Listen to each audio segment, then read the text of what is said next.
Strateškega foruma mladih. Povejte, glede na to, da ste se kar nekaj časa pripravljali na ta strateški forum, kako forum uspeva in pa so prišle kakšne pobude mladih? Ja, hvala lepa za tole vprašanje.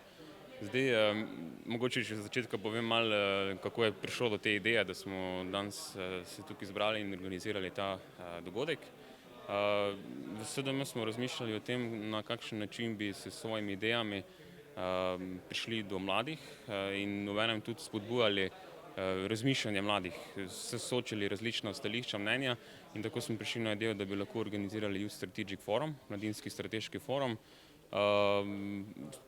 Odločili se smo, da naredimo to malo širše, da povabimo tudi mlado Slovenijo, pa druge posameznike. Uspelo nam je prvič, dogodek je prvič danes, nam je uspelo v bistvu pripraviti ta dogodek skupaj z mlado Slovenijo. Zdaj, če me sprašujete tudi o občutkih, ki so zdaj te prvi vtisi, so zagotovo zelo dobri. Sicer smo verjetno kako tretjino dogodka je za nami, ampak pod vsem tem lahko rečem, da dogodek poteka vse po tistih načrtih, ki smo se jih zamislili, in ta razprava, katero smo želeli dosežemo, to kritično mišljenje mladih, od podjetništva do vladavine prava, svobode medijev in podobno, tudi poteka. Tako da zadovoljen sem s samim potekom dogodka.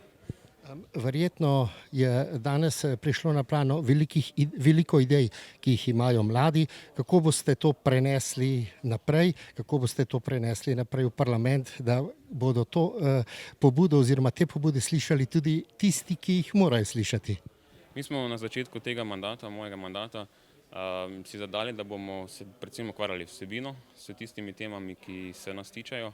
Mlade so mladinske problematike, predvsem stanovanjska problematika, tudi na koncu koncev mladi v podjetništvu, gospodarstvu in tudi na koncu koncev participacija mladih v politiki. Naš cilj je, da to povečamo, in vse to, kar smo danes tukaj slišali in kar še bomo slišali, bo zagotovo koristno. Mi smo to posneli, zbiramo in v okviru našega odbora, ki se ukvarja s programom, bo pripravil tudi neke priporočila ali pa neke smernice za našo poslansko skupino in vlado. In bomo videli, če nam bo uspelo. Prepričan sem, da nam bo uspelo zagotovo pripraviti neke skupne rešitve za posamezne probleme. Eden takih je stanovanjski problem, ki ga že mi v SDM dolgo naslavljamo in tudi imamo pripravljeno delno rešitev za to, in upam, da bomo v prihodnje v kratkem času uspeli to rešitev tudi vsaj realizirati in narediti en korak naprej k reševanju te problematike. To je bil zdaj nekakšen poizkus, bom rekel, sodelovanja. Boste to nadaljevali? Ja, moram reči, da mi sodelujemo že od vsega začetka mojega mandata. Jaz sem takrat tudi vse te pomladke mladinske organizacije povabil k nam, ker smo se res odkrito pogovorili, in moram reči, da se je vzpostavila ta